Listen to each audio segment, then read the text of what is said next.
ஓடும் பேருந்தில் இத்தனை பேருக்கு மத்தியில் எப்படி ஒரு செயலா?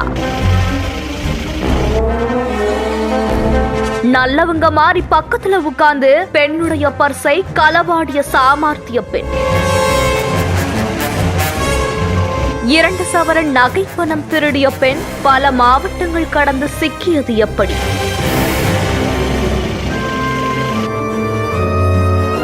கள்ளக்குறிச்சி மாவட்டம் திருக்கோவிலூர் பகுதியில வசிக்கூடிய திவ்யா அப்படிங்கிறவங்க கடந்த 24ஆம் தேதி வேலூர்ல தன்னோட அம்மா வீட்டுக்கு போயிட்டு வந்திருக்காங்க. திரும்பி வரும்போது சிதம்பரம் பேருந்து திருக்கோவிலூர் பஸ்ல போயிட்டு இருந்திருக்காங்க. அப்போ திருக்கோவிலூர் 4 முனை சந்திப்புல பஸ்ல இருந்து கீழே இறங்கிய திவ்யா தன்னோட கைப்பையில வச்சிருந்த பர்ஸ பாத்திருக்காங்க. கைப்பையில இருந்த பர்ஸ் காணாம போயிருக்கு. உடனே பக்கத்துல இருந்த பெண் மீது சந்தேகப்பட்டு விசாரிச்சப்போ அந்த பெண் வேறொரு பேருந்துல மாறி போனது தெரிய வந்திருக்கு. இதையடுத்து திவ்யா திருக்கோவிலூர் காவல் நிலையத்துல புகார் கொடுத்திருக்காங்க. அந்த புகாரின் பேர்ல வழக்கு பதிவு பண்ணி திருக்கோவிலூர் போலீசார் விசாரணை செஞ்சுட்டு வந்திருக்காங்க. திருக்கோவிலூர் டிஎஸ்பி மேற்பார்வையில இன்ஸ்பெக்டர் தலைமையில தனிப்படை அமைக்கப்பட்டு குற்றவாளி பத்தின விசாரணை மேற்கொள்ளப்பட்டு வந்திருக்கு. அப்போதான் இதே பாணியில தொடர் திருட்டுல ஈடுபடுற நபர் மதுரை மாவட்டம் மேலூர் பகுதியில இருப்பதா தனிப்படை போலீசாருக்கு தகவல் கிடைச்சிருக்கு. உடனே அங்க போன தனிப்படை போலீசார் உள்ளூர் போலீசாரோட உதவியோட அங்க மறைஞ்சிருந்த கவிதா அப்படிங்கிற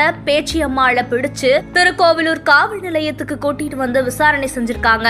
அந்த விசாரணையில தஞ்சாவூர் மாவட்டம் பேராவூர் பகுதியை சேர்ந்த நபர் தான் கவிதா என்கிற பேச்சியம்மாள் அப்படிங்கறதும், திவ்யாவோட பக்கத்துல உட்கார்ந்து அவரோட கைப்பையில இருந்த பர்சையும் அதுல இருந்த 2 சவரன் தங்க நகை 6000 ரூபாய் ரொக்க பணம் இதை எல்லாத்தையுமே திருடினதா ஒத்துக்கிட்டாங்கன்னு சொல்லப்படுது. உடனே கவிதாவை கைது செய்து தனிப்படை போலீசார் அவர்கிட்ட இருந்து நகையை விற்பனை செய்ய வச்சிருந்த 80,000 ரூபாய் ரொக்க பணத்தை பறிமுதல் செஞ்சிருக்காங்க. கவிதா மேல பல்வேறு காவல் நிலையங்கள்ல இந்த மாதிரி தொடர் திருட்டு சம்பவத்துல ஈடுபட்டு வழக்கு பதிவு செய்யப்பட்டிருக்கு.